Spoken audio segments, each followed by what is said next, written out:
consagramos todo o nosso ser.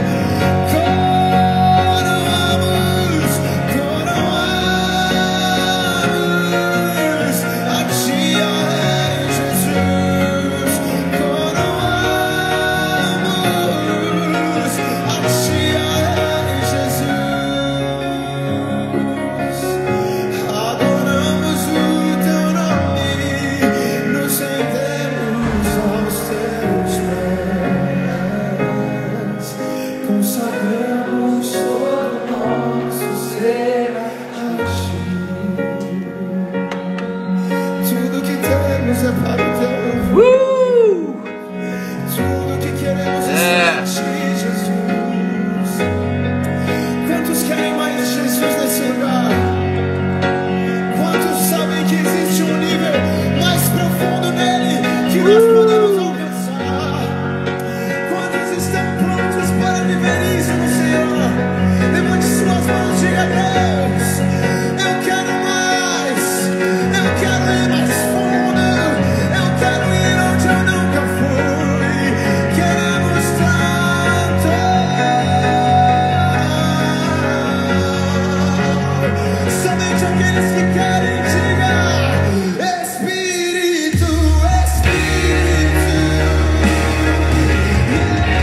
Bom dia, bom dia, bom dia! Sejam todos bem-vindos, irmãos, irmãs, amigos e amigas, de perto e de longe. Nesse espírito que a gente começa essa segunda-feira, logo cedo, uma segunda-feira suada, Curitiba nublado, 21 graus, uma delícia para correr hoje. Já fiz meus 10 quilômetros, já dei minha meditada, já pensei em você, já pensei no Bíblia na Mesa, já pensei no final de semana que a gente teve, pensei em muitas coisas e tô mais uma vez honrado de poder ter esse endereço, ter esse canal, ter esse lugar para sentar com a Bíblia na mesa. E eu sei que você sentiu falta de mim ontem, de me ver na igreja, né, Agatha? Você sentiu falta de ir pro culto, fala a verdade. Ontem, depois de algum tempo, a gente voltou a fazer um culto totalmente online. E eu sei que vários de vocês estavam com a gente online. Ó a corridinha, ó. Isso aqui é da corrida, ó. Tô me recuperando ainda. Mas sejam bem-vindos, pessoal. Sejam bem-vindos em torno da palavra, em torno da comunhão. Independente de onde você estiver, saiba que Jesus está aí com você. Existe um Espírito Santo enviado da parte de Jesus como Consolador. E tenha certeza que a tua semana ela será extraordinária. Em tempos de lockdown, quem sai na rua é um assassino, um transgressor. E eu espero que você não se sinta de nenhuma maneira preso à opinião dos outros, que você não se sinta de nenhuma maneira infrator, que o teu ir e vir continue sendo livre. Ah, como assim, Cal? Eu acredito que o respeito é bom, né? Uma coisa é você ser obrigado a algo, outra coisa é você se ofender da liberdade alheia. E eu tô muito...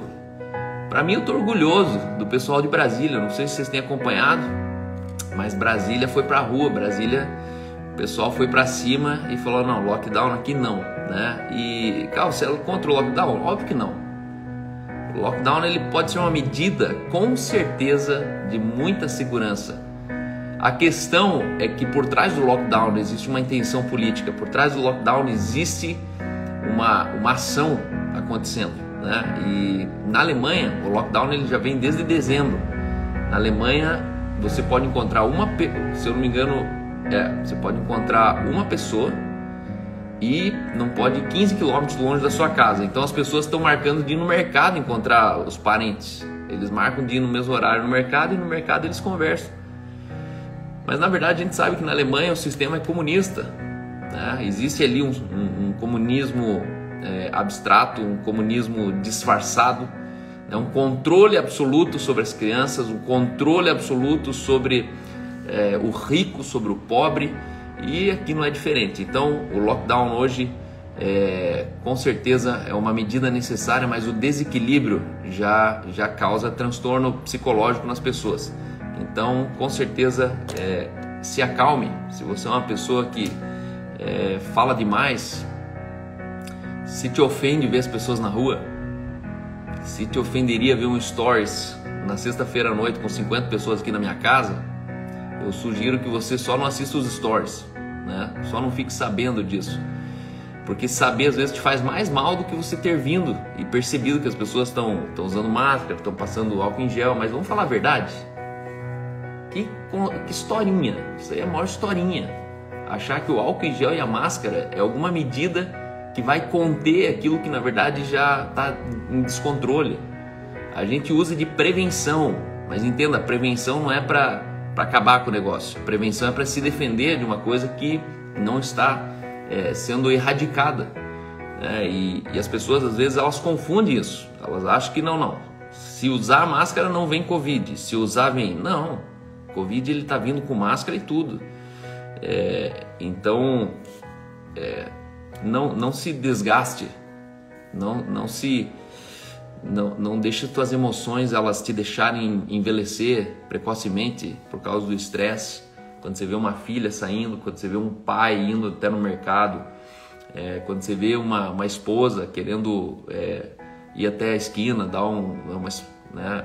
Eu vejo que nos condomínios, né? Nos condomínios está uma loucura. As pessoas elas estão perdendo o respeito da convivência justamente pela falta de compreensão, né? Em tempos de pandemia é importante você lembrar sempre que compreender não é concordar. Você não vai concordar. Talvez nem teu marido concorde com você. Mas todos nós devemos nos compreender. Compreensão é obrigatório, tá bom? Tivemos um final de semana aqui maravilhoso. Na sexta-feira, a gente estava na sexta-feira aqui reunindo os homens. No sábado a gente teve um tempo com os presbitérios da igreja, falando sobre a igreja de Jesus, né? Aquela igreja que é igreja, né? E é interessante que as pessoas falam assim, calma, mas o dízimo, a igreja terminou lá no Antigo Testamento, isso é coisa do Antigo Testamento. Hoje em dia Jesus é meu pastor e a minha casa é minha igreja e tá tudo certo. Só que depois de Jesus veio um cara chamado Paulo e arregaçou de plantar a igreja, arregaçou de pedir oferta, ele arregaçou de mandar oferta. Então esse negócio de oferta, o dízimo com certeza pode ser uma coisa do Antigo Testamento, porque o dízimo é medíocre. Quem dá dízimo é um medíocre. Mas depois do Novo Testamento, quando você tem um encontro revelador com Jesus, você não pode devolver uma parte quando ele te possui tudo. No Novo Testamento, o dízimo é tudo. É quando você se entrega a tua casa, você entrega teus filhos, você entrega, obviamente, as tuas finanças. Então, com certeza, foi um sábado maravilhoso, onde tivemos um culto fantástico. Recomendo que você assista esse culto sobre a ação do Espírito Santo na nossa vida e os resultados. Hoje a gente vive num mundo evangélico onde os resultados de vida não correspondem às propostas do Evangelho, né? O Evangelho ele tem uma proposta, ele tem uma inteligência. O Evangelho ele tem, por exemplo, o Espírito Santo. E de repente a gente começa com o Espírito Santo ter os mesmos resultados de alguém sem o Espírito Santo. Então tem uma coisa muito errada. Por quê? Porque ter o Espírito Santo não representa alcançar os resultados do Espírito Santo. Você depende, é igual você e o Google Maps. Você pode ter um Google Maps e continuar perdido. Por quê? Porque se você não pegar o endereço e colocar no Google Maps e apertar o iniciar a rota, você nunca vai chegar no destino. E o Espírito Santo em você é justamente o endereço do Google Maps. Você precisa pegar o Espírito Santo e colocar no Google Maps. E aí quando você aperta o iniciar, aí então o Espírito Santo ele te conduz em toda a verdade. As pessoas pensam, se eu não fui conduzido à verdade é porque o Espírito Santo ainda não quis me conduzir. Não, é você que conduz o Espírito Santo na verdade. Então, tem muita gente com o Espírito Santo fazendo muita besteira. E não é uma questão de, ele não é crente, ele não... Não, ele é crente. A questão que a gente precisa entender como que o Espírito Santo realmente ele age, como ele funciona, como ele respeita a gente, como ele depende da gente, para que a obra com o Espírito Santo, através do Espírito Santo, ela se manifeste. Então sejam todos bem-vindos. A Fran está aqui de volta, a Su, gente antiga, gente de peso aqui, Léo Blume, o Siqueira, o César, a Agatha, o Bug Show News sempre está aí com a gente, um dia eu vou saber o nome dele, a Andresa Barros, Marcos, todos vocês, a Michele, sejam todos bem-vindos. E hoje nós vamos começar a semana, uma semana de axiomas, segunda, terça, quinta e sexta, às 11 e pouquinho, guarda isso, nossa live aqui é segunda, terça, quinta e sexta. Nós damos intervalos na quarta para você ter um pouco de sossego, fazer sua devocional também sozinho em casa e eu também poder ter meu dia off. É o dia que eu decidi quando tem onda surfar. Mas essa semana a gente não tem convidados. Essa semana é comigo mesmo, as nossas lives aqui. E a cada dia nós estamos numa série chamada Axiomas. E axiomas são máximas populares. Axiomas são princípios através da linguagem popular, não científica e não comprovada. Eu gosto muito de axiomas, porque axiomas eles são pontes entre a vida prática, usando linguagens figurativas que trazem para a gente compreensão de lições de vidas aprendidas. Nós tiramos lições de vidas aprendidas. Jesus ele usava muitos axiomas. E hoje eu quero usar um axioma número 9, E o axioma de hoje é: galinha sabida não bota ovo em formigueiro. Isso é um axioma, não é um provérbio, isso não é um princípio, isso é o quê? Isso é um dito popular, uma máxima popular. Galinha sabida não bota ovo em formigueiro. O que isso diz para você? O que significa essa verdade para você? Em primeiro lugar, galinha sabida significa que existe a galinha tola. Existem galinhas que não são sabidas. Existem galinhas que talvez só são galinhas. Mas a galinha sabida, ela é diferente da galinha normal. Segundo, a galinha sabida, que não é tonga, ela bota ovo. Logo, galinha bota ovo. Ah, mas e a galinha não bota ovo? Então não é galinha. Quando a gente está falando de ovo, a gente está falando de resultados. Botar um ovo é um resultado. Cedo ou tarde o ovo desce, cedo ou tarde o ovo aparece. Em terceiro lugar, a galinha sabida não bota ovo em formigueiro. Significa que a galinha é seletiva no lugar que ela bota o ovo. Segundo lugar, que existe uma ameaça para o ovo. E aqui eu quero falar hoje sobre três coisas que eu e você, a gente precisa entender sobre a vida. Nesse caso, eu quero te trazer a lógica de você entender que você é galinha. Nesse mundo, onde o mundo vai esperar você botar o seu ovo. E aqui nós precisamos entender três coisas. Em primeiro lugar, no mundo que a gente vive, se eu botar ovo em cima do formigueiro, o formigueiro ele ameaça o meu ovo. O formigueiro ele come o ovo. As formigas elas destroem o teu ovo. Galinha sabida não bota ovo em formigueiro. Assim sou eu e você com os resultados da nossa vida. Existem pessoas que elas têm resultados de vida, mas o fato de onde elas estão tendo esses resultados está comprometendo a vida delas. Então elas se sentem fracassadas, elas se sentem frustradas. Por quê? Porque embora tendo ovo, elas não entendem o que está errado. Calma, mas o que está errado comigo? É o ovo ou o formigueiro? E a maioria de nós acredita que o ovo está errado, que o meu resultado de vida está errado. Porque eu estou passando por uma crise financeira, porque eu estou passando por uma crise com meu filho, porque eu estou passando por uma crise no meu casamento. E de repente você começa a questionar o ovo, quando na verdade você devia perceber o formigueiro. De repente você foi uma galinha que o teu ovo caiu em cima do formigueiro.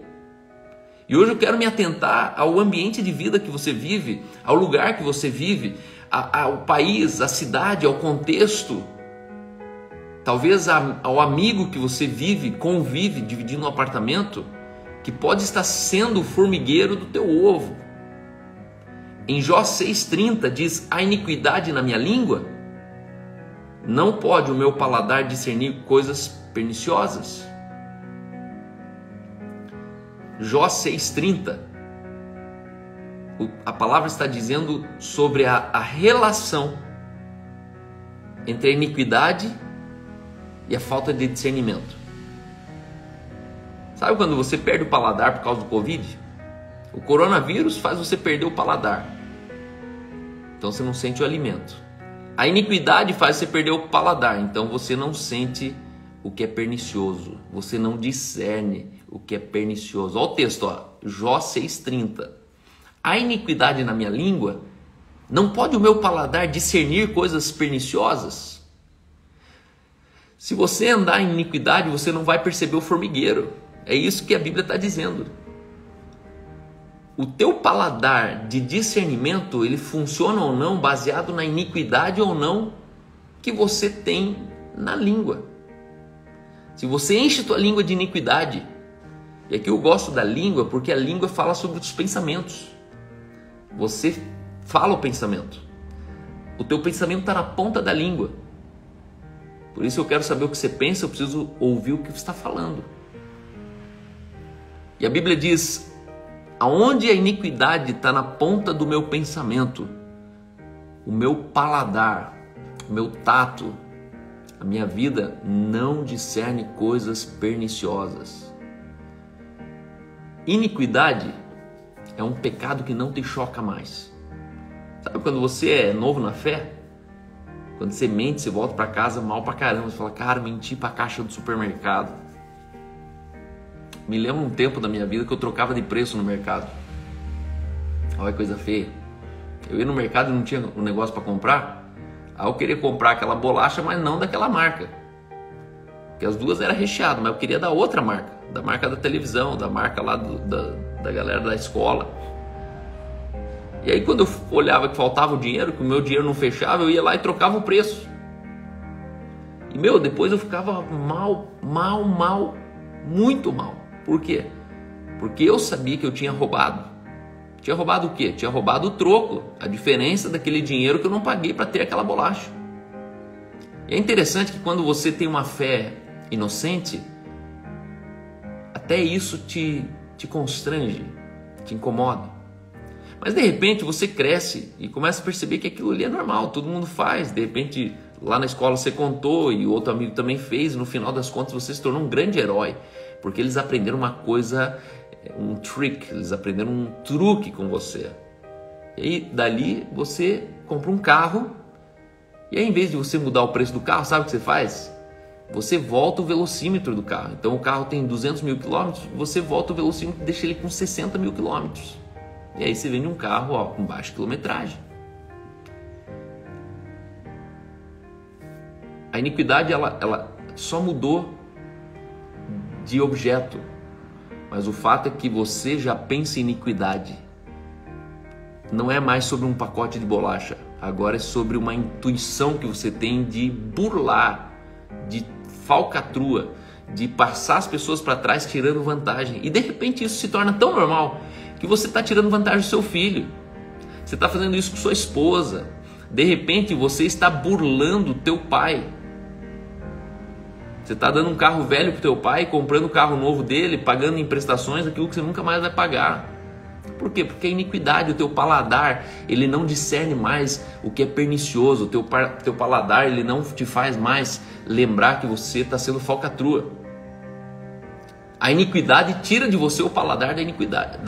A iniquidade tira de você o paladar do que é pernicioso. Isso é pernicioso. Isso não pode. Ah, mas por quê, Cal? Porque não pode.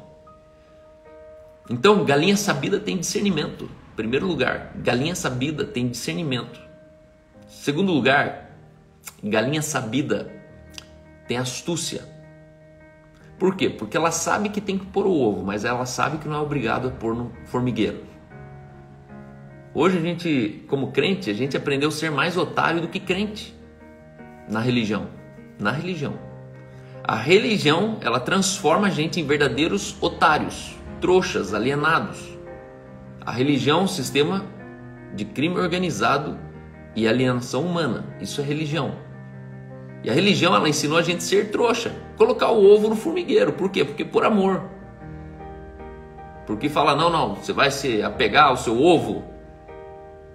Amor é pôr no formigueiro, ainda que seja um formigueiro. Não. Os teus resultados... Eu gosto assim quando eu estou na igreja, que de repente a gente está fora da igreja e a nossa igreja ali, ela é tipo uma passagem de mendigo, assim, né? Sempre tem um pedinte na porta. E eu acho legal assim, porque do outro lado da rua tem um dog. Quando a gente está no dog, de repente aparece um pedinte. Aí quando o pedinte aparece, como a gente está tudo gente da igreja, o pastor está junto, a pessoa assim, tipo, ai, tudo bem, o que você vai querer e tal. E eu nem dou bola. Eu fico olhando para o lado, continuo mexendo no celular e o pedinte é ali. Por quê? Porque eu não posso me mover porque tem um pedinte ali. Porque eu não posso me mover pela culpa. Porque esse pedinte já estava na cidade antes dele chegar no dog. Por que eu não fui atrás dele então? A questão é que o moralismo faz a gente... desculpa, o que você vai querer? Você vai querer... E aí esses dias o dono da barraquinha do cachorro-quente falou assim, Cal do céu, eu passei por uma cena aqui que eu tive dó do membro lá da sua igreja. Porque o pedinte veio aqui, ele falou, o que você quer? Ele falou assim, 2x tudo, 2 topa tudo. Topa tudo tá R$32, R$31. É 1,3 kg num hot dog, um hot dog de 1,3 kg. O cara pediu 2. Aí o dono do cachorro-quente ali conhece a gente, amigo nosso, falou, mas o cara, uma pessoa não come um. Porque lá eles fazem assim, ó, se você comer um inteiro sozinho, eles te dão um segundo de graça. Ou não pagam, uma coisa assim. Aí ele falou, mas por que o cara quer 2? Aí ele pediu um negócio para tomar. Daí o cara falou, o que você tem para tomar aí? Aí o mendigo falou, ele tem uma coca 2 litros. Deu R$78 a conta dele. Aí o cara pagou a conta, voltou para a igreja, o pedinte foi lá e pediu para ele, você pode dar em dinheiro? Ele falou, não. Aí o pedinte falou, não, mas é que eu já comi, tô de barriga cheia, então por que você pediu? Resumindo, a rapaziada tá pegando o dog, tá pegando o cachorro quente e indo trocar por pedra ali na favela. 5 quadros para baixo ali tá a boca. Então eles estão trocando hot dog pela favela. Só que esse tipo de gente, eu chamo de charqueador. Charqueador, ele tem cheiro. O jeito que ele chega dando boa noite para você, você já percebe que você tá charqueando. Ele não é um mendigo que tá com problema. Ele é um malandro que virou mendigo.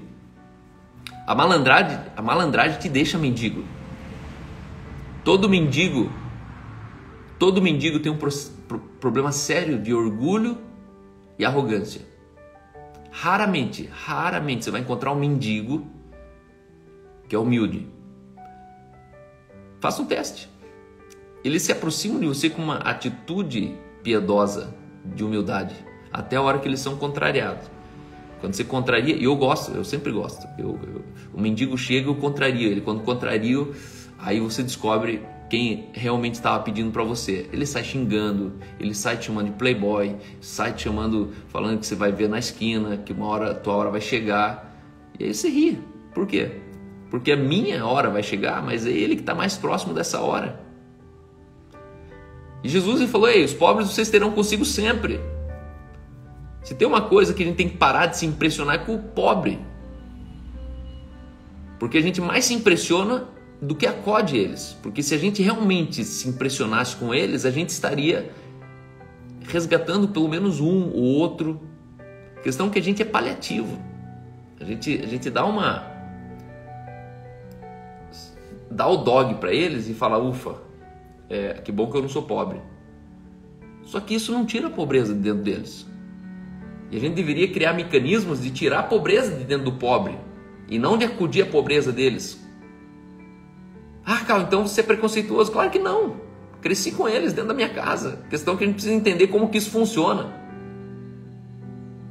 Um dia tinha um cara do lado falando assim, Jesus, com esse perfume aí que caiu no chão, que ela tá gastando teu pé, podia ter dado um monte de cesta básica ali pro asilo da Boa Esperança. Jesus olha e fala, o que você está falando, irmão? É aquela desculpinha do pobre que olha o cara andando de Ferrari e fala assim, tá andando de Ferrari e tem um monte de criança morrendo de fome na África. Como se não andar de Ferrari curasse a fome da África. Então é uma falta de capacidade que a gente tem. E aí eu sugiro que a gente herdou uma idiotice do pensamento religioso. O religioso ele pensa assim. O religioso ele tem o pensamento comunista, todo mundo tem que ser igual. Todo mundo tem que ter o mesmo tanto, todo mundo tem que ter os mesmos direitos. E não é assim que funciona. Galinha sabida, ela é astuta. E Jesus, naquela hora, ele fala assim, irmão, os pobres vocês vão ter consigo sempre. E perfume também. Você que é pobre achando que se não der para os pobres não vai ter mais perfume. A gente tem mais perfume, tem mais pobre. A questão é que não adianta pegar todos os perfumes e dar para os pobres. É não substituir uma coisa com a outra. Mas é entender que a gente precisa se organizar para trabalhar com as duas coisas, com a riqueza e com a pobreza. Então reconheça a ameaça e a hostilidade de onde você está trazendo resultados. Existem resultados teus, que o ambiente que você vive, o trabalho que você tem, a pessoa que você compartilha é um formigueiro.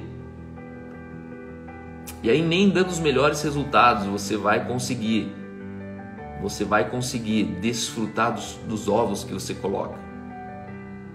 Em terceiro lugar, quero falar com você sobre a atitude, que é o próprio botar o ovo. Botar o ovo. Tem galinha que está preocupada em como que eu vou botar o ovo. Irmão, quando o ovo vier, você vai saber como que faz para botar. Existe um princípio na vida que é o princípio da riqueza, que eu sempre digo o seguinte: o futuro traz consigo a sua riqueza. Existe uma riqueza contida no futuro, é uma questão de tempo e você vai quitar um carro que você tem. Uma questão de tempo e você vai ter a sua casa própria. Uma questão de tempo, o faturamento da minha empresa vai mudar. Por quê? Porque lá no futuro, uma questão de tempo. Por isso que os bancos funcionam, porque eles contam com o teu dinheiro hoje, sabendo do dinheiro que você vai ter no futuro. Quando você vai vender uma empresa, as pessoas às vezes elas não sabem colocar preço numa empresa. Mas uma das maneiras de você precificar o valuation de uma empresa é você pegar o resultado que você tem hoje líquido de lucro vezes 5 anos. Então você ali tem um valor onde você pode sugerir um preço de uma empresa. Por quê? Porque supostamente é uma lei natural que com o passar do tempo toda empresa tende a crescer. A exceção das empresas tende a diminuir, mas a regra das empresas, quando você empreende algo, significa que você está trazendo à vida uma ideia. E uma ideia é uma solução. Logo, quando você tem uma solução, as pessoas vão precisar do seu produto. Ó, quem está lá na frente? Achei que era um mendigo já. Eu ia olhar quem está lá apertando 10 vezes a campainha. Logo, eu falei aqui semana passada, uma bicicleta. O cara que inventou a bicicleta, ele não inventou 2 rodas com um canote no meio. Ele tirou uma ideia do papel que era mobilidade. E quando ele trouxe a solução da mobilidade, alguém perguntou: como que eu faço para fazer isso? Ele falou: tem que ter uma bicicleta. Logo, ele vendeu uma bicicleta. Então, ele não vendeu uma bicicleta. Ele apresentou uma solução onde alguém pagou pela bicicleta para ter uma solução de graça. Isso é uma empresa. Uma empresa, ela apresenta uma solução. Logo que eu tenho essa solução, eu preciso do produto daquela empresa. Por isso, as empresas elas tendem a crescer. Então, em terceiro lugar, entenda que cedo ou tarde a tua vida ela vai trazer resultado. Você tem que ser muito cego para ter uma vida sem resultado. A questão é que a gente quer resultado agora. E aí você se sente um fracassado, você se sente um falido, porque você quer hoje o resultado que você precisa entender que há um tempo para esse resultado. A Bíblia diz, quando Jesus ele fala assim: eu sou a videira verdadeira e vós sois os ramos. Todo ramo que estando em mim não produz fruto, o Pai o corta. E aí existe uma grande diferença entre uma videira que não dá fruto, de uma videira que dá fruto no devido tempo. Tem muito irmão sendo cortado da videira por outro irmão, sendo acusado de não dar fruto, só que não percebeu que ele está fora de temporada, fora de época. A Bíblia diz que a videira verdadeira, o ramo no seu devido tempo, ele dá fruto. Então não condene alguém precipitadamente. Espere a pessoa chegar no devido tempo do fruto. E a Bíblia diz que existe o tempo de semear, o tempo de plantar, o tempo de cultivar e o tempo de ceifar, de colher. E às vezes você está aí se sentindo derrotado. Não, porque eu não consigo casar, porque eu não consigo ter minha casa, porque eu não consigo ter meu emprego, porque eu não falei 3 empresas, porque eu não sei o que. Entenda uma coisa, você não foca no ovo. O ovo está sendo formado involuntariamente dentro de você. Entenda que o teu potencial de riqueza está sendo formado dentro de você. A riqueza nasceu com você. Por isso que o seu emprego não é o seu trabalho. O seu trabalho está em você, o emprego está na empresa. Então, quando você tem um emprego, você fecunda o seu trabalho. Logo, significa que quando você for embora, o seu trabalho vai com você. Então, logo, essa empresa perdeu o espermatozoide. O seu emprego fecunda o seu trabalho. Guarde isso. Então não se desespere quando você perde o emprego. Por quê? Porque você só deixou o local e levou a semente embora. Você carrega a semente do seu trabalho. Por isso que o sucesso de uma empresa nem sempre é uma empresa. Era o cara que era a chave dentro daquela empresa. pessoa que tinha inteligência. Algumas vezes algumas pessoas chegaram e falaram: Cal, eles vão roubar a tua ideia da mini fazenda. Tem o cara lá que está fazendo outra coisa, colocando os animais não sei aonde. Tem o outro que abriu o chiqueirinho e colocou os coelhinhos. Eu falei: mas não tem problema. O vizinho da frente da mini fazenda, ele tentou fazer uma proposta indecente para o meu funcionário, falando: vem para cá, vamos fazer a nossa aqui, uma mini fazenda nossa. E aí meu funcionário olhou e falou: como assim? Só que eles podem tentar abrir uma mini fazenda, porque eu não abri uma mini fazenda, eu fecundei a minha ideia. Eu fecundei uma ideia que eu trouxe de outros países, onde hoje tem uma lógica na minha mini fazenda que definitivamente não é pagar para ver a galinha. É muito além do que isso. Porque para pagar para ver uma galinha você não precisa ir para dentro da cerca. Hoje, minha mini fazenda, você pode ficar em torno da cerca inteira, olhando todos os animais. Aí a lógica é: mas então para que pagar R$30 para entrar ali, para pular a cerca? Porque tem uma outra proposta que não é só olhar os animais.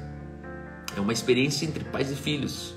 É uma lembrança e uma sinapse cerebral nova na vida dos filhos, onde eles passam por uma nova experiência de vida a ponto de ter essa lembrança para sempre, colecionando lembranças. Sabe aquelas lembranças da infância que você fala: oh, eu lembro uma vez meu pai me levou numa chácara, me levou não sei aonde. E o fato é que nós perdemos a capacidade de entender a profundidade de nós termos lembranças. Os nossos filhos, eles vão embora de casa, e quando eles forem embora, as âncoras que sustentam a relação fora da casa são lembranças que você imprimiu antes deles saírem de casa. Sabia? Porque filhos órfãos são filhos que têm a mente sem lembrança. E essa lacuna que falta, essa âncora que falta na relação, são essas lembranças que faltam na conexão emocional. Porque na verdade, perceba, são essas âncoras que um dia, diante de um caixão, elas retomam, elas ganham dimensão, elas ganham força. É ali que você lembra do teu avô, é ali que você lembra do dia que a tua avó chegou com um bolo na tua casa. Sabe, coisas assim que você fala: meu Deus, eu nunca parei para chorar sobre isso. E de repente você começa a chorar das coisas mínimas. Então entenda, não tente fabricar um resultado que precisa apenas nascer de você. Deus colocou em você competências, dons, talentos que nasceram com você. Dentro de você está todo o tempo do mundo. Todo o tempo. As 24 horas de hoje, que você está vivendo hoje, já nasceram com você. As 24 horas de amanhã já estão dentro de você. As 24 horas dos próximos 5 anos já estão dentro de você. É uma questão de tempo e você vai viver essas 24 horas. Logo, todo talento que você vai precisar um dia para ser pai, todo talento que vai precisar para ser um patrão, todo talento que você vai precisar para ser um advogado, um juiz, já está dentro de você. A questão é uma questão de tempo, e na hora que você precisar ser juiz, você vai conseguir ter o talento para isso. E todo tesouro, guarda isso, que você tem em vida, já está dentro de você. A questão é como que eu faço para revelar, para pôr para fora esse tesouro. Nós temos o poder para chamar à existência as coisas que não são como se já fossem. E a Bíblia diz que Deus depositou nas regiões celestiais toda sorte de bênção. Antes de você nascer, Ele já te deu toda a condição de vida para você viver uma vida completa. A questão é como que eu faço para tirar o ovo de mim. Enquanto você está me ouvindo aqui, um ovo está sendo formado dentro de você. Um resultado está saindo de você, vai sair de você. E aí a questão não é você se concentrar em construir o ovo. A questão é você entender aonde que esse ovo é para ser gerado, aonde esse ovo é para ser chocado.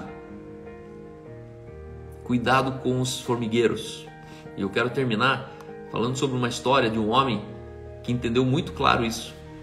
E o nome dessa história é quando Deus chama Abraão, Ele faz promessas. E a Bíblia diz em Gênesis 12, diz Abraão, sai da tua terra, da tua parentela e da casa do teu pai, e vai para a terra que eu te mostrarei. Por que será que Deus estava falando para Abraão sair fora? Porque eu creio que Deus estava falando assim: Abraão, sai desse formigueiro, saia desse formigueiro, saia da casa do formigueiro, saia da terra do formigueiro e vai para uma outra terra, vai para um outro lugar que eu te mostrarei. Aí o que ele faz? Pega a esposa, o seu sobrinho Ló com a sua esposa, e aí eles vão para uma outra terra. Chegando na outra terra, que é no Egito, ele chega para o Egito porque havia uma fome na terra. Quando ele se aproximava do Egito, ele já flagrava que Sara era uma top model e falou: meu, os caras vão vir pesado para cima de Sara, sua esposa. Abraão, a Bíblia diz que Sara era formosa, era bela. Então Abraão já conhecia a astúcia dos formigueiros. E ela falou, então, Abraão falou assim: ei, vai lá e fala que você é minha irmã. Eu fico pensando, por que Abraão falou isso? Aí ela se apresenta como irmã dele. O faraó flerta com ela. Só que aí vem uma peste, uma praga sobre a terra. E o texto diz: esse por causa dela tratou bem a Abraão, a qual veio ter ovelhas, bois, jumentas. Porém o Senhor puniu o faraó e a sua casa com grandes pragas por causa de Sarai, mulher de Abraão. Aí o faraó chama e fala: que é isso que você fez para mim? Por que você não disse que ela era tua mulher e me dissesse que era a sua esposa? Então o próprio marido, olha a inteligência emocional de Abraão, vê o cara levando a Abraão. O que Abraão estava pensando aqui, né? Essa galinha era muito sabida, mano. Abraão chega e fala: ó, fala que você é minha irmã. E aí ele banca uma de cunhado, ou seja, ele empresta a mulher dele para o faraó. Obviamente que devia envolver muita coisa nesse contexto, porque a gente está falando aqui de um faraó. A gente não está falando de um vizinho que cantou a tua mulher. A gente está falando de um tempo de escravidão, um tempo de guerra, um tempo de conquista, de batalha, um tempo de morte, um tempo de povos contra povos. Então Abraão sabia das suas ameaças. Havia uma perseguição. E aí a Bíblia diz que Abraão enriqueceu.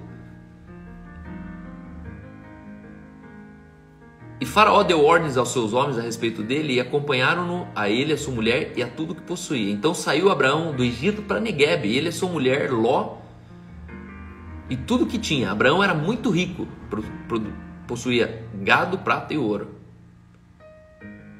Abraão era muito rico. E aí eles chegam até Betel.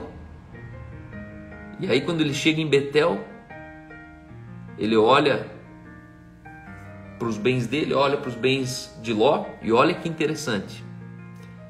A terra não podia sustentá-los para que habitassem juntos.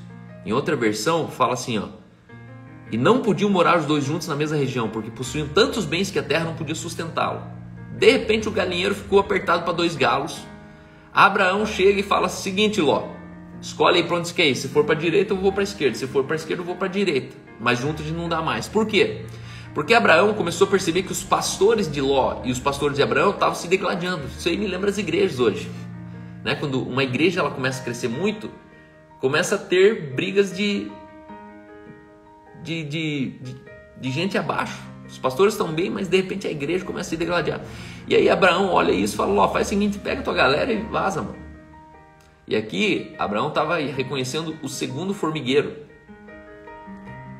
Primeiro formigueiro quando Deus falou: sai da tua terra. Segundo formigueiro quando ele falou: ei, pega a tua galera aqui e sai fora. E aí Ló, ele olha as planícies do Jordão, ele pega a melhor parte, ele pega a melhor terra e ele fala: eu vou para cá, eu vou para as planícies do Jordão. Só que ele não se deu conta que ele estava acampado do lado de Sodoma e Gomorra.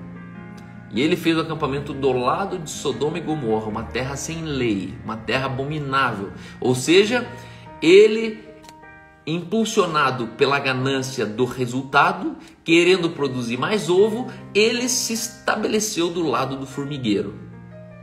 Aí a Bíblia conta que Abraão sai bem quietinho e vai para o outro lado. Lembra que eu falei que a semente está nele?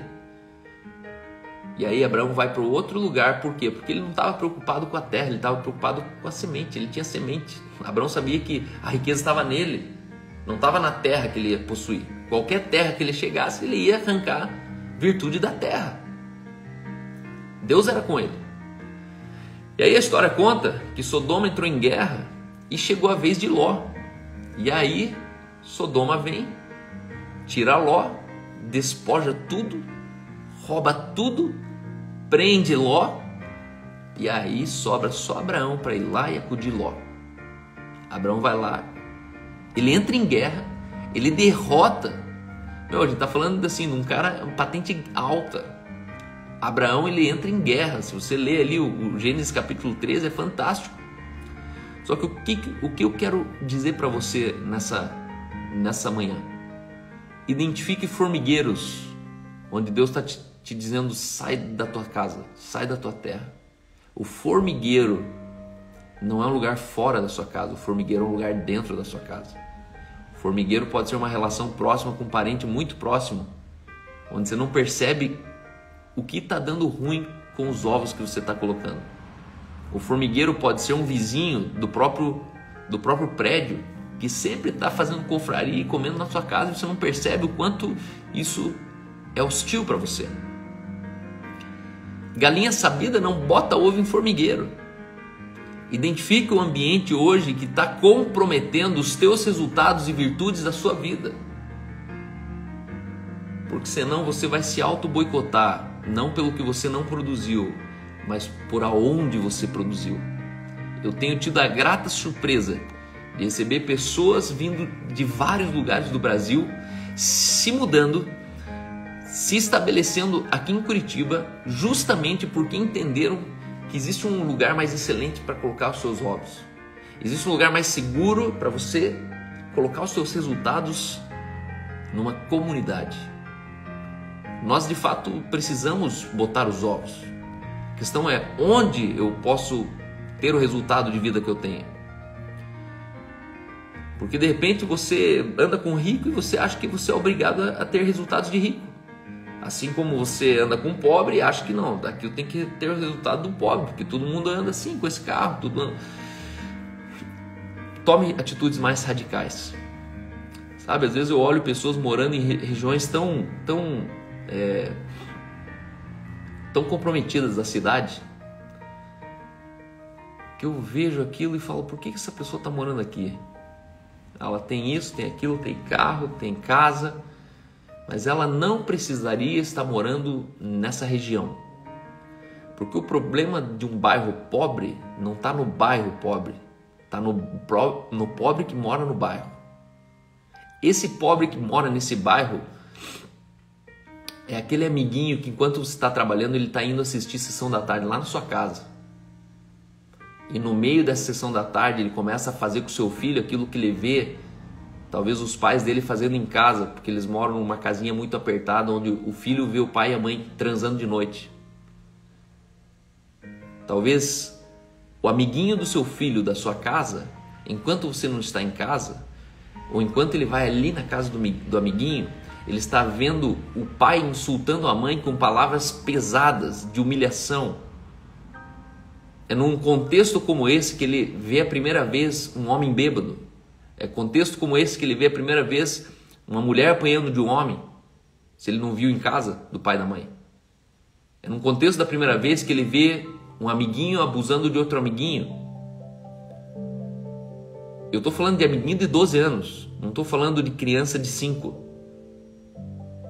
12, 13 anos, o aparelho sexual ele já está em funcionamento. E é num contexto como esse que entra a formiga dentro do ovo, que as formigas atacam os ovos da tua vida, e de repente você tem um filho problemático que você não sabe da onde que meu filho está sendo essa desgraça. É porque você colocou o ovo em cima do formigueiro. Seja radical, seletivo com o ambiente que você estabelece a tua vida. Ah, Cal, é para andar só com os ricos? Rico também é formigueiro. Porque tem muito rico pobre, só tem dinheiro. Eu estou falando de virtude, estou falando de um ambiente seguro, estou falando de um ambiente erradicado da mentira, um ambiente onde adultério, onde imoralidade sexual não se comenta, um ambiente onde as palavras torpes, frívolas, palavras inúteis, elas não são normais. O ambiente onde a mentira, ela não passa nem por cogitação. Ei, seja galinha sabida. Entenda onde você precisa soltar os teus ovos. Não durma no formigueiro. O formigueiro vai te matar. Sabe, formiga, ela é desse tamanho quando está sozinha. Existem algumas pessoas, alguns amiguinhos que você tem, que sozinho, isolado, eles são tão inofensivos. Mas o problema não são eles, são de onde eles vêm. São pessoas que têm um background, de onde eles vêm, a família de onde eles saíram, os parentes de onde eles saíram. Juntos eles são formigueiros, eles têm capacidade de matar uma galinha, têm capacidade de comprometer todos os teus ovos. Então, seja radical com isso. E o meu desejo é que hoje você entenda muito claro que a iniquidade tira o paladar para discernir as coisas perniciosas. A astúcia reconhece a ameaça e a hostilidade do ambiente que você estabelece na tua vida. E a atitude é entender que cedo ou tarde os ovos vão ter que sair da tua vida. A questão é aonde você está depositando os teus resultados, sobre quem, sobre que contexto que você está trazendo os teus resultados. Então, Deus te abençoe. Eu ainda não sei discernir muitas vezes qual que seria a solução. Se cada um desse assunto para tirar dúvidas, não seria uma boa ideia? Que acha? Se cada um desse um assunto para tirar dúvidas, boa, qualquer dia a gente pode fazer isso aí. Mas como fica então o amor ao próximo, como Jesus amou? Por que não merecemos? Ele nos amou. E isso mesmo, Jesus ele amou. Por isso que é para amar até o inimigo. O inimigo a gente não fica acariciando, levando bolo de tarde para dizer que ama. O amor não é amor. Esse amor que você está falando é amor grego. Esse amor que a gente está falando é o amor grego. O amor filéu, o amor storge, o amor eros. Mas todos esses três amores, eles não são amor, eles são demonstração do ágape. E a gente é para amar como amor ágape. E o amor ágape, ele inclusive disciplina. O amor ágape, ele dá a sua vida. O amor ágape, ele vai até o fim. Só que o amor ágape, ele não tolera injustiça. O amor não se conduz inconvenientemente. Ele não se exaspera do mal. O amor é paciente, o amor é benigno, o amor não se exaspera, não se ufana, não se ensoberbece, não se alega com a injustiça. E eu sempre costumo dizer o seguinte: aonde o princípio foi quebrado, Deus não pode operar um milagre. Ué, mas dele não é amor? Claro que é amor. Só que antes de ser amor, Deus é princípio. Princípio significa assim, ó, se você apertar um botão da luz, ela apaga. Se você apertar de novo, ela acende. Por quê? Porque é um princípio.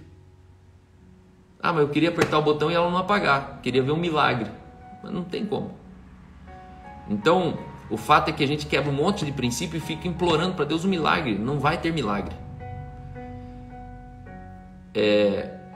Eu entendo o seguinte: na nossa ignorância, de fato a gente quebra muitos princípios. Só que Deus ele não exige de você o que você não entendeu. Deus não exige de você o que você não entendeu. Mas sobre o que você entendeu, Deus ele vai te respeitar. Porque ele não pode ir contra a natureza dele. Então, eu acredito que ser amor é ser muito mais do que dar comida para o mendigo. Ser amor é você se comprometer com uma cidade, você ter uma palavra para um país. Ser amor é você ir lá no problema crônico da cidade. Porque os pobres a gente tem consigo sempre. A questão é como que a gente consegue tirar a pobreza de dentro deles. A gente fica mais impressionado que as pessoas talvez estão passando frio, fome, do que impressionado que elas não nasceram de novo. Então a gente consegue dar a cesta básica, mas não consegue trazer o reino revelado para dentro do coração delas. Porque dar a cesta básica é mais rápido, trazer o reino exige mais tempo. Como eu não quero dar tempo, eu dou a cesta básica. Então eu acredito que a gente precisa assim, ter um equilíbrio, porque a gente não é para se impressionar com o que se vê, a gente é para focar naquilo que não se vê. E aquilo que não se vê é justamente onde eu e você nós temos poder de agir. Poder de conter Satanás e seus demônios, poder conter heranças familiares, é mais profundo. A boa ação, a gente não precisa de Deus para fazer, por isso que várias religiões fazem, né? A boa ação sem Jesus. Mas Jesus é muito mais que uma boa ação. Jesus é muito mais que uma boa ação. Jesus é dar sua vida, ainda que me custe tudo. A intencionalidade é uma ordem? Não entendi muito essa pergunta. Intencionalidade de quê? Qual seria a solução? Solução de quê? Não sei. A solução para discernir muitas vezes, isso, entendi agora. A solução para você discernir muitas vezes é primeiro você romper com a imoralidade, com a injustiça. Quando a gente anda em caminhos de injustiça, a gente se confunde. A vida com Jesus é uma linha. Logo, quem pisa fora da linha aparece. Aonde não tem uma linha, aonde você andar é um caminho. Mas quando você tem uma linha, onde você sai do caminho, está fora do princípio. E eu sou um cara assim que eu tenho talvez o maior foco da minha vida. Você falar qual foi o teu maior foco? Você focou em quê? Eu foquei em não quebrar um princípio. Eu entendi que a vida com Jesus, ela não é uma cultura, ela é mais que uma cultura, ela é uma soma de princípios. Existe um princípio do sexo, existe um princípio do filho, existe um princípio da tecnologia, existe um princípio da riqueza, existe um princípio do empreendedorismo, existe um princípio da pureza nos olhos, existe um princípio do naked, da nudez, existe um princípio no reino de Deus sobre a nudez, existe um princípio do reino de Deus sobre o prazer dentro do leito matrimonial. Existe um princípio. O mundo, o universo é governado por princípios, que chamam isso também de lei. A lei da natureza, a lei da gravidade, a lei da relação, a lei da maternidade, a lei da paternidade. Então, a questão é que quem encontra um caminho de princípio vive uma vida mais longa. Honrar pai e mãe é um princípio. Para quê? Porque quem não vive morre antes. Porque quando você não sabe honrar pai e mãe, você não sabe honrar mais ninguém. Não é sobre o que você faz para pai e mãe, é o que você não faz para os outros. Por que eu preciso saber honrar pai e mãe? Porque você aprendeu a honrar pai e mãe, provavelmente você vai honrar todo mundo. Você já honrava teu pai e tua mãe. Você vai saber honrar tua esposa, você vai honrar teu filho. Agora, se um cara não honrou pai e mãe, quem que ele vai honrar? Esse é o princípio do matrimônio de adultério hoje. As pessoas estão adulterando a esposa porque adulteraram os pais. As pessoas elas não conseguem ser fiel a uma esposa porque conseguiram não ser fiel a quem gerou essas pessoas. Então, quando você entra nesse caminho de princípio, você entende a vida. Porque a vida não é uma coisa louca de milagre. Deus ele não acorda todo dia coçando a pança e falando: hoje eu vou mandar coronavírus sobre a terra. Daí cansou, ele cessa o coronavírus e fala: não, hoje eu vou mandar mais fome sobre a terra. Ah, não, hoje eu acho que eu vou mandar bastante riqueza, deixar o pessoal ir ganhar bastante dinheiro com Bitcoin e tal, para todo mundo. Não, irmãos, não. Deus, ele só tem uma palavra que dura ontem, hoje, eternamente, porque um princípio ele é milenar, um princípio é temporal. Quando ele fala, a minha palavra é a mesma hoje, amanhã e eternamente, é porque a minha palavra é um princípio. E o princípio é assim desde o começo. Desde o começo. Mas Moisés deu carta de divórcio. Até Moisés deu lá. Aí Jesus volta no começo. Ele volta no princípio. Fala, então, mas não foi assim desde o começo. No começo, Papai disse: deixa o homem papai e mamãe e se une a sua esposa. Ponto.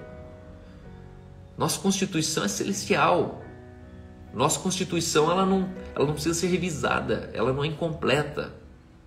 Existe um reino celestial que tem uma Constituição. E essa Constituição é uma ordem de princípio que funciona em qualquer nação da Terra.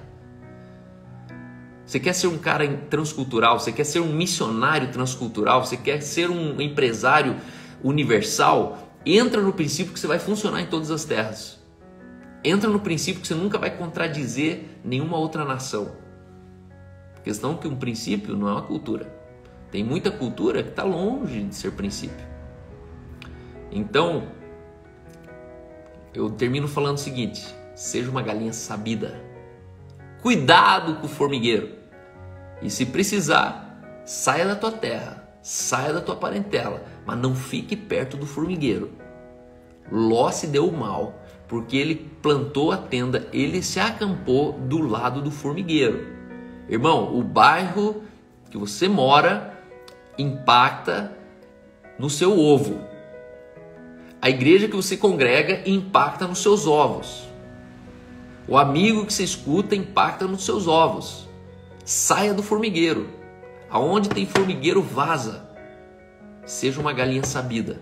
Não seja tolo. Ah, mas a galinha não tem medo de formiga. Então, mas o problema não está em você na galinha, está nos teus ovos.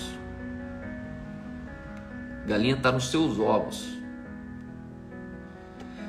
Fica aqui o axioma de hoje. O de amanhã eu estou pensando ainda, mas se vocês têm axiomas que a vovó falava, conte para mim, tá bom? Mande para mim axiomas, eu seleciono dentro daquilo que eu posso dizer, daquilo que eu posso. Talvez eu traga axiomas aqui dizendo cancelado, tá ligado? Vamos cancelar uns axiomas, que são ideias populares que são contrários ao que a Bíblia diz. Mas se você tem ideias de axiomas, me escreva, me mande um print. Mas sim, axioma precisa ser figurativo, entendeu? Dinheiro é que nem orgasmo, galinha sabida, não bota ovo em formigueiro. Não é para ser uma frase, uma opinião. É para ser uma parábola, para ser um paralelo, tá bom? Pessoal, Deus abençoe vocês. Graças a Deus por vocês, graças a Deus por homens e mulheres que todas as manhãs se dedicam a ter a vida impulsionada dentro da palavra. O meu compromisso aqui é com a Bíblia na mesa e o meu desejo é que você seja tocado profundamente pela palavra. Nós lemos hoje Jó 6:30 e lemos ainda Gênesis 13 completo, tá bom? Deus abençoe vocês, um beijo e até amanhã.